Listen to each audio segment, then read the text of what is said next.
The wheel of time weaves the great pattern as it wills. It's my job to unravel it. Welcome back to Unraveling the Pattern. I'm Lauren, and in this video I'll unravel everything I found in the Wheel of Time Season 1, Episode 7, The Dark Along the Ways. To be clear, this is not a review. I have a full Season 1 review coming soon. This is a spoiler-free deep dive for new fans of the show and for longtime fans of the books. If you're new to my channel, welcome. I do in-depth Wheel of Time TV show episode breakdowns, and I create animated deep dive videos all about the history and lore of the Wheel of Time. Please like the video and subscribe for more quality Wheel of Time content.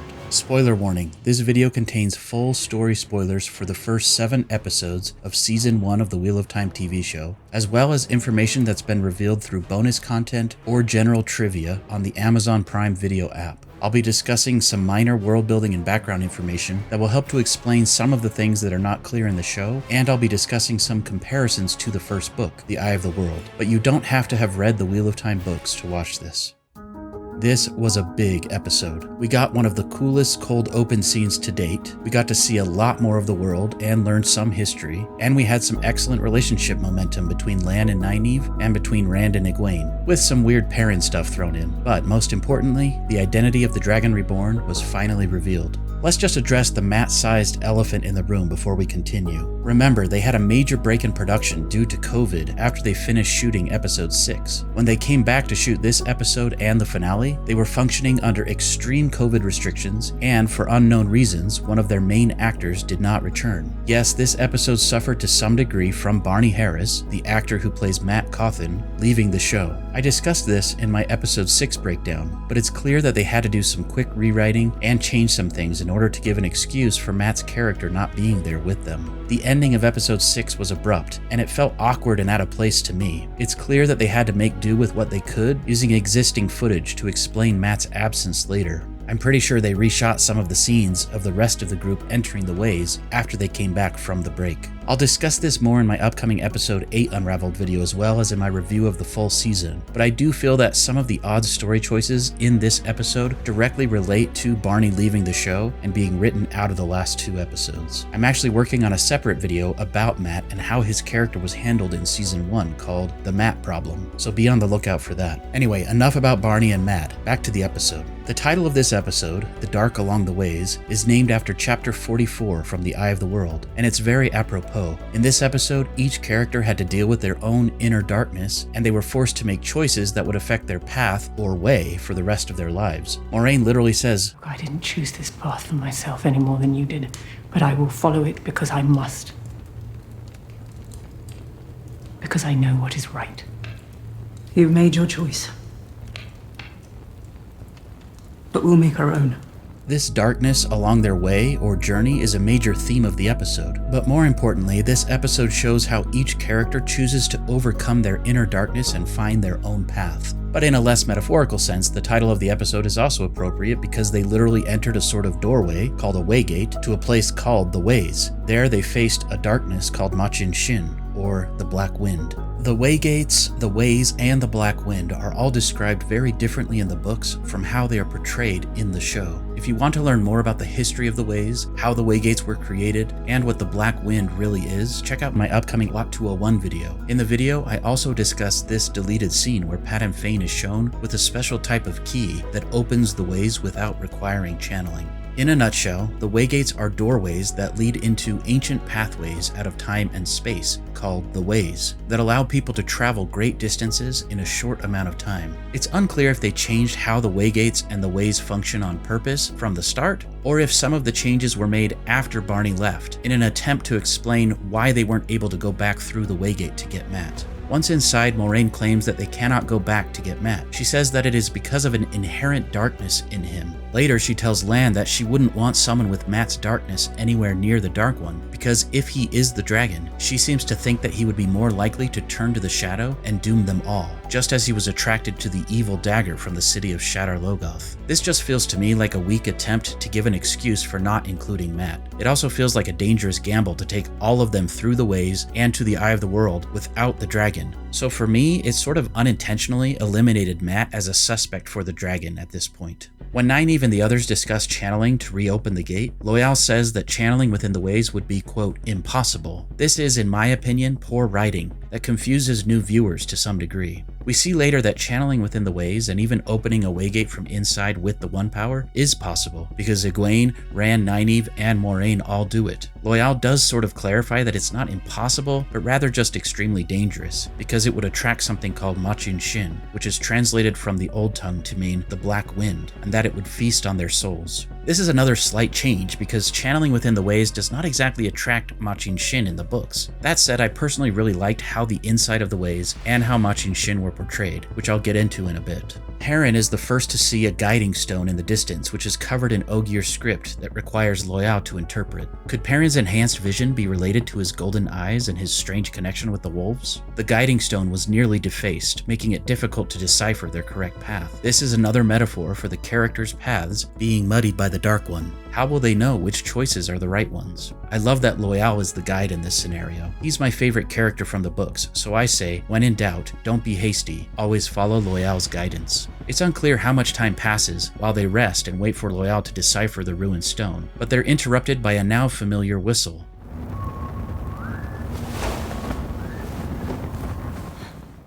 We've heard this whistle a few times throughout the show, usually associated with Padan Fain. He whistled just like this when he was first introduced in the Two Rivers, and then later in episode 5 we hear this whistle when he's hiding in the background in Tar Valon, watching Rand and Mat. The whistle can be heard just before nightfall in the ruined city of Shadar Logoth in episode 2 as well. Though we never see him there, I'm convinced that Padan Fain was the shadow that led Mat to the dagger in the first place. Anyway, a Trolloc jumps out from the shadows and attacks Egwene. Is it just me, or is this Trolloc more corrupted and sickly than usual? Could this be corruption from the ways? Or did Padan Fain have something to do with it? Egwene channels in defense, and of course we learn later in the episode that Rand also channels, which is likely what really knocked the Trolloc into the darkness. Their channeling attracts the Black Wind, and they have to find a quick exit.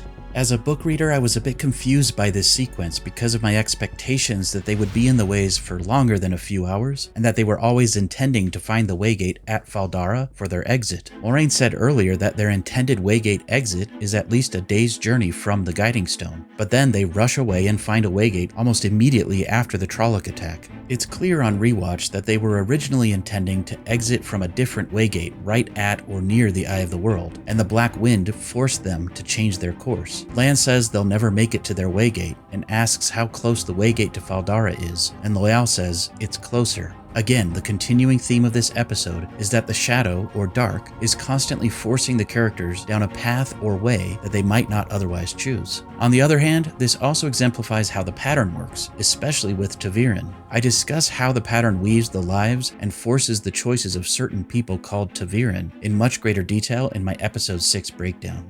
Moiraine tells the group, Machin Shin will speak to you, do not listen. Thankfully, Loial is there to guide them as Machin Shin approaches, and they run to the Fal Dara waygate for safety.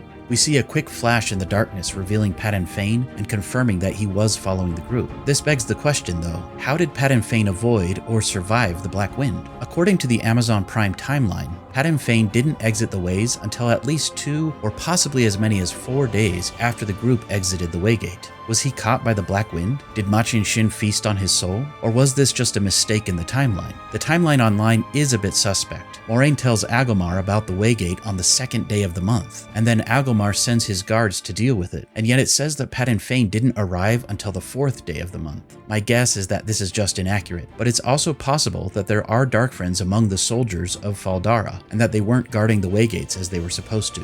The way that the Black Wind is portrayed is very different from the books, but I personally really like how it was done, especially since we don't get to be inside of the heads of the characters in the same way that we are in the books. On top of that, it was a good way to separate the Black Wind from the evil blackness of Mashadar in the corrupted city of Shadar Logoth. I also thought it was a great touch to have the voices of the Black Wind contain the voices of all of the characters. When each character hears their inner, deepest, darkest thoughts, they're voiced by themselves, and sometimes by those around them. You can clearly hear Moraine's and possibly Lan's voices when Moiraine is told that she is wrong about everything and will murder the people from the Two Rivers. I like how the voice, her voice, calls them children. This reminds me of a callback to the cold open from episode 4, when Logain is channeling the tainted male half of the One Power, and he hears voices of people that he presumably knows. They talk to him of his parents' and sister's betrayal, and tell him to kill the king of Ghealdan. Logain is clearly going mad from the corruption, And yet at this moment, he seems to follow Moiraine's advice that the corruption will speak to you, but do not listen. He goes against the voices and chooses to save the king. Could the Black Wind be a similar type of corruption? Perhaps it is the tainted male half of the One Power, somehow turned sentient, attempting to corrupt any and all whom it finds in the ways. I discussed this more in my Watt 201 video about the ways. The Black Wind tells Egwene that she's nothing but an imposter and a fraud. Rand hears his own voice tell him that Egwene will never love him as much as he loves her, and it almost sounds like Egwene's or Nynaeve's voice telling him that Egwene will leave him again. Rand also hears more, but I'll get to that soon. The voices tell Perrin that he wanted his wife Layla out of the way, which is why he killed her. And then it transitions to his voice and says that he loved another woman more than his wife. Notice that his voice says loved in past tense. This is important for later. We hear Lan's inner demons telling him that he can't protect Moiraine and that he'll eventually watch her die. Or was the voice actually referring to Nynaeve? Curious that we didn't get to hear Loyal's dark thoughts. I'm guessing it would have been about trees being destroyed or books not wanting to be read or something. And finally, Nynaeve is also told that the people she loves will die, and she'll hear their screams, just as she apparently heard her parents die. Nynaeve's inner voice, or the evil of the Black Wind, probably both, tell her that she will not be able to save them, just like she couldn't save her parents. It says that she will lose all of them like she lost Matt, and that she can't protect them. True to Nynaeve's character, she grits her teeth and bears it, and just like that moment when she yells back at the Trolloc in episode 1, or like when she uses her significant ability with the One Power to save the lives of everyone in the cave in episode 4, Nynaeve fights back and tells her insecurities, "Not today." Yes, the voices that these people heard might have been close to their own personal inner monologue, or their deepest insecurities, but it is not who they truly are. Perrin might have had feelings for another woman once, but he wasn't lying in episode 1 when he told his wife that he loved her. How could Egwene not feel some form of imposter syndrome when she's always in Nynaeve's shadow? Of course, Rand would be concerned about losing Egwene again, and Nynaeve would certainly want to do everything in her power to protect others. Nynaeve didn't just physically protect them from the Black Wind, but she was able to show them that they are stronger than their inner demons, and that the light can win over the dark. She buys Moiraine enough time to open the Waygate at Fal Dara, and they all narrowly escape. I also noticed that where Nynaeve has massive bursts of strength in the power and seems to do things almost unconsciously, Moiraine still takes quite a long time to deliberately weave and open the Waygate, using hand gestures. I really like the contrast between how each of them uses the One Power in this scene, and I also love that Lan is the one who saves Nynaeve and pulls her towards the Waygate. Thankfully, the Black Wind is unable to leave the ways, and they eventually make it to the fortress city of Fal Dara. Fal Dara is a northern city in the borderland country of Shinar, and is near an opening in the mountains called Tarwin's Gap, which is the last defense between the Borderlands and the Great Blight. We are introduced to several new characters in Fal Dara, including the Lady Amalisa, who was changed from her minor book counterpart as just a sister of a lord to be someone more influential, who was trained in the White Tower but did not become an Aes Sedai. Notice that her great serpent ring has no colored gem. The Amazon trivia says, women who are not strong enough to pass the Aes Sedai test are sent away from the tower. There are many different reasons this might happen. Some lack strength in the One Power, those who refuse to take the test for sisterhood, or those who fail the test. Amalisa's brother, Lord Agomar, is portrayed as much younger and more arrogant than his book counterpart. He's the Lord of Fal Dara and nephew of the king of the nation of Shinar. Shinar's banner and sigil are a black swooping hawk on a field of 3 blue and 2 white horizontal stripes. We can see this imagery all throughout Fal Dara and on the uniforms of the soldiers. This is why Agomar has a hawk-like design to his clothing.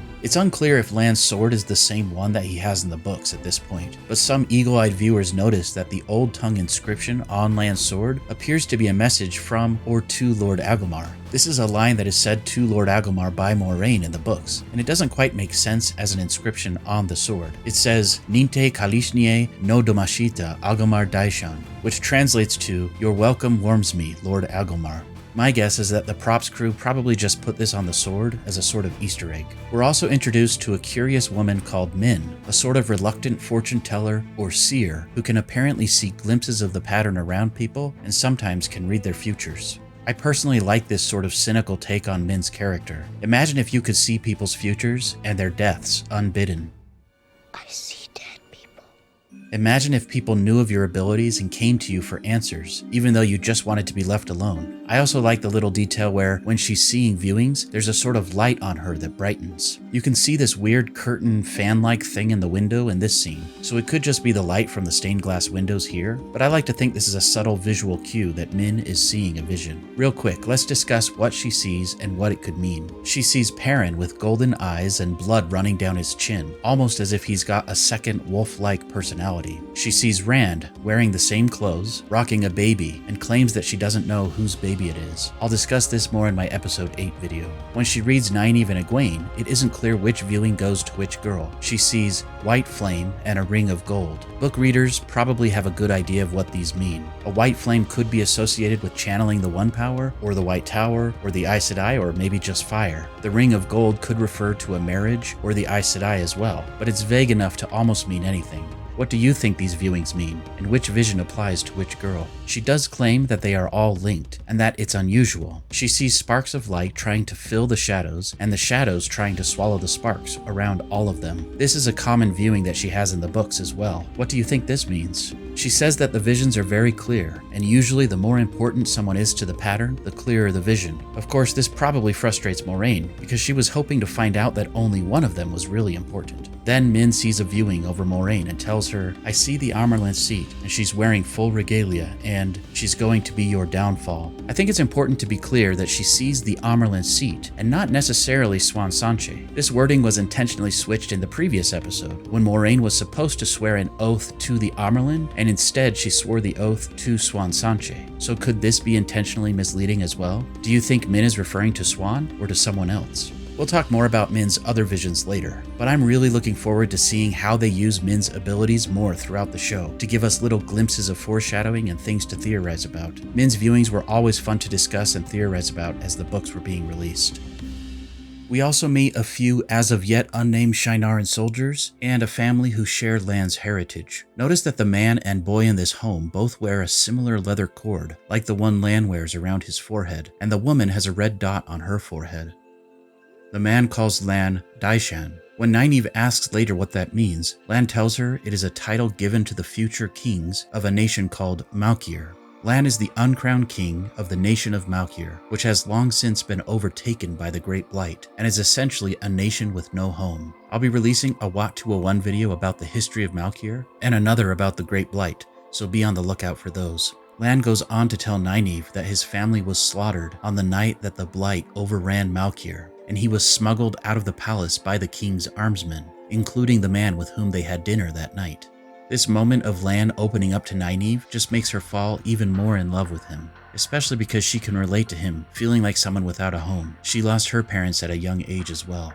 The relationship between Nynaeve and Lan is one of my favorite elements of the first season of the TV show. I wrote a whole section about it for this video, but then I realized it would better fit into a separate video all about Lan and Nynaeve and their relationship in the first season, coming soon. So I'll just sum it up by saying I really like how Lan and Nynaeve's relationship was treated, not only in this episode but in the full season. It felt to me like they struck a great balance and made it more believable than the first book. I loved when Lan simply told Nynaeve, "Stay." Meanwhile, not all of the relationships in the show are quite so clearly balanced. Let's talk about another elephant in the room. That semi-awkward love triangle thing between Rand, Egwene, and Padan was probably my least favorite part of this episode. But in retrospect, I realized that it was less a love triangle than I originally thought. As a matter of fact, this whole episode made way more sense to me when I looked at everything from Rand's point of view, which is exactly how the first book is written. Before diving into the awkward relationship, let's step back a minute to view what's happening from Rand's perspective. Imagine during these scenes with Rand that he already suspects that he's the Dragon Reborn. Sure, the big reveal has not yet happened for the audience, but deep down, Rand has been wondering if he's the dragon since the night the Trollocs attacked the Two Rivers, when his father had those fever dreams in the woods, and mentioned that he found a baby years before. I'll discuss all of this in a bit, but with that in mind, I like to imagine these scenes with thought bubbles to better understand Rand's internal monologue. Back at the start of the episode, right as the Waygate closes and Mat is left behind, Moiraine says, He made his choice. And Rand comes back with, did he, or did you make it for him? Moiraine continues, you know the darkness in him. You know it better than anyone. Do you really think he's ready for what lies ahead? The look on Rand's face is clear to me. He's not entirely reacting because of Mat. Of course he's concerned about his friend, but I think he's reacting because he feels like he doesn't have any choices, and that Moiraine, or the Pattern, or possibly the Dark One are making the choices for him. He knows that he channeled the One Power. He's felt the corruption of the Dark One. Rand has darkness in himself. When Moiraine asks Rand if he really thinks Mat is ready for what lies ahead, I think Rand takes that personally when he says, of course he is. This is reflected even earlier in the season, when Rand is talking to Tom about channeling, and when Rand talks to Mat about sticking by his side no matter what. Rand is somewhat in denial at this point, but deep down, just like the Black Wind suggested, Rand knows, or heavily suspects, that he is the one. This completely changes all of the scenes with Rand and makes the entire episode better for me. Actually, I think it makes the entire first season better. But I digress. I'll release another video about this too. Later, as they wait for Loial to interpret the Guiding Stone, look at how Rand is staring daggers towards Moiraine. Then Egwene holds his hand and smiles and lays beside him. You can see his demeanor change. I think Egwene is the key to helping Rand make all of his choices in this episode.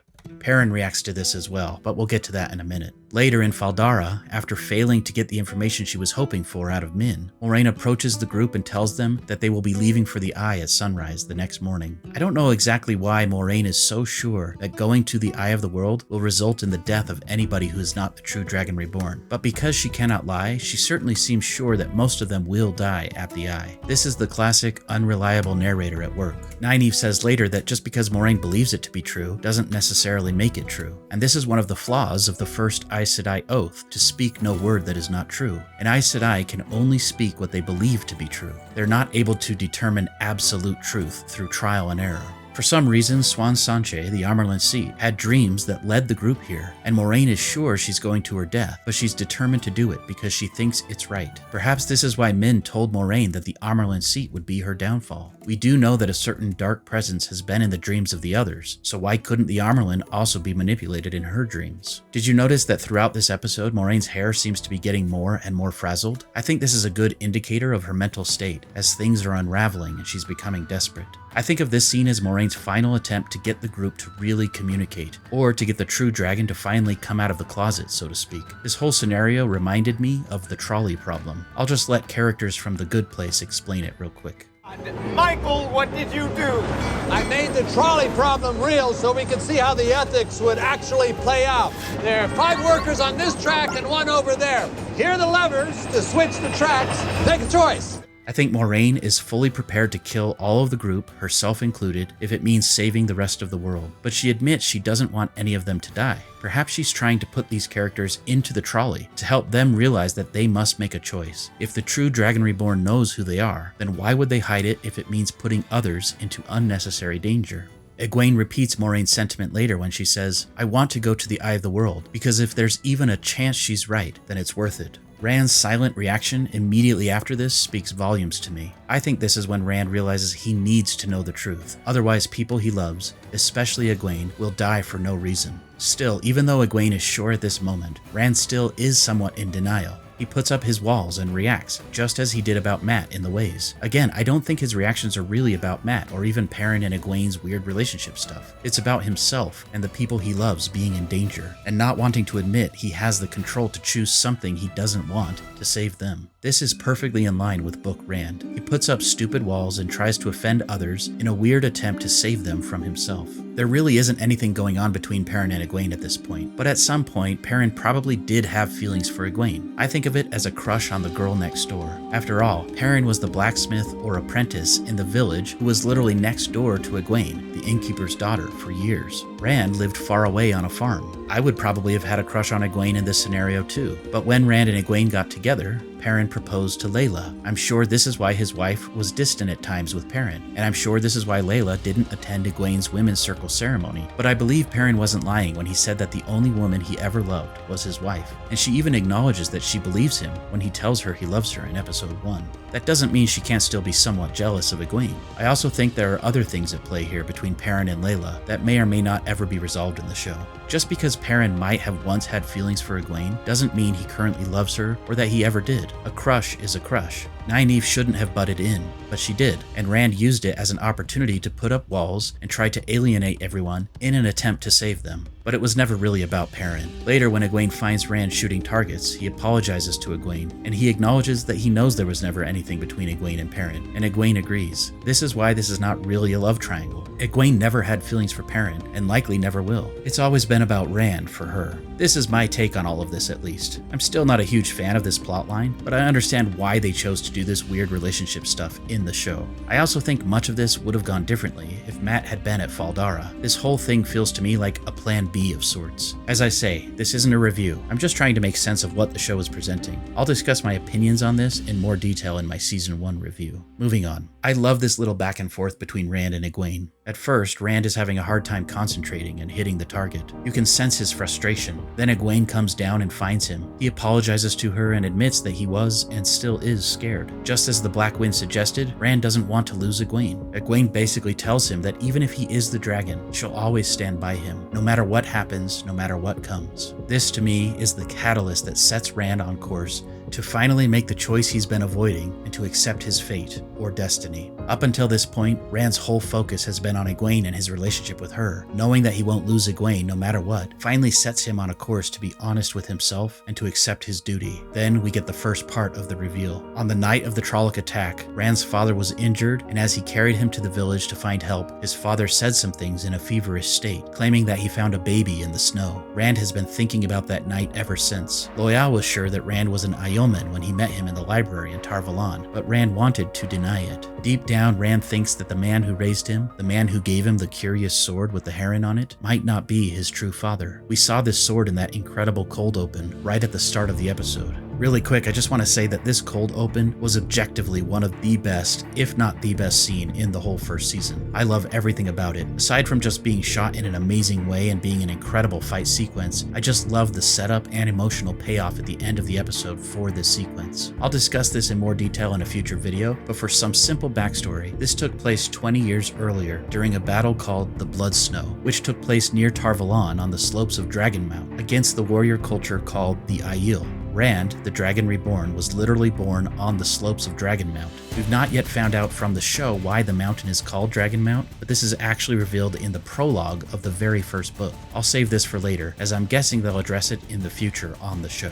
During the Aiel War, Tam al'Thor, Rand's adoptive father, was a high-ranking officer, a second captain of the Illianer Companions. The country of Illian has 9 bees on their banner, and this is reflected in the armor of the soldiers who fight this Aiel woman in this sequence. You can even see the yellow rings on the green sleeves of the companions that indicate their rank within the Illianer army. As we learned from Tom in episode 3, the Aiel warriors are an honor-bound fighting society that always veil their faces when they fight or kill. Some fans of the books were a bit frustrated when Rand's mother, an Aiel maiden of the spear, unveiled her face in this scene and then fought several people with her veil down. However, I think this was done intentionally to 1. Show her face and emotion and pain during the fight, 2. To give us some clues about who she really is, which I won't spoil here, and 3. She was caught off guard, thinking she was safe from the fighting and moving away from any threat. She got caught up in the fight with her veil down. This is not a deal breaker to me at all. She felt threatened by everyone and was an amazing fighter, but when she is approached by Tam al'Thor at the moment that she's giving birth, he removes his helmet as a sort of way to say, "Look, I'm not here to fight you or hurt you." I thought it was a great way to show that Tam understood her culture, unveiling his face, and was just there to help. Back to Rand. I love that Rand is now hitting the target. He has Egwene's support, and he finally feels like he can make his own choices. His path is more clear. He remembers channeling back when he fought to get away from Dana, the Dark Friend, in Breen's Spring. He remembers recognizing Dragonmount. And he remembers channeling in the ways to save Egwene from the Trolloc. The Black Wind repeated his deepest, darkest thoughts back at him, literally saying, "You've always known it's you deep down," telling him that he can't run from his fate, that he is the Dragon Reborn. But Rand wanted to be sure, so he sought out Min, the foretelling bartender, to get a second opinion, as it were. Min's first ever viewing was related to Rand and his birth. She saw Tam with his heron-marked sword in the streets of Tar Valon years before during the Aiel War, and she saw a viewing of blood and snow and him finding a baby on Dragonmount and raising the baby beside fields of sheep in a wooden house in a sleepy village surrounded by 2 rivers. And that baby was something impossible. Rand, of course, reacts to getting this confirmation, and then he asks her what else she sees when she looks at him. She says rainbows and carnivals and 3 beautiful women, and then smiles. Do you think she was just trying to make him feel better, or did she really see these things? If so, what could they mean? Also, when she said she saw something impossible, what do you think she meant? He asks if she sees the eye of the world, and she says she wishes she didn't. He then asks her whether he'll make it back. He takes her non-answer as a confirmation that he won't survive. But he is determined now to do the right thing, to choose to move the trolley where there will be the least collateral damage, to take matters into his own hands. He knocks on Moiraine's door and simply says 2 words. It's me.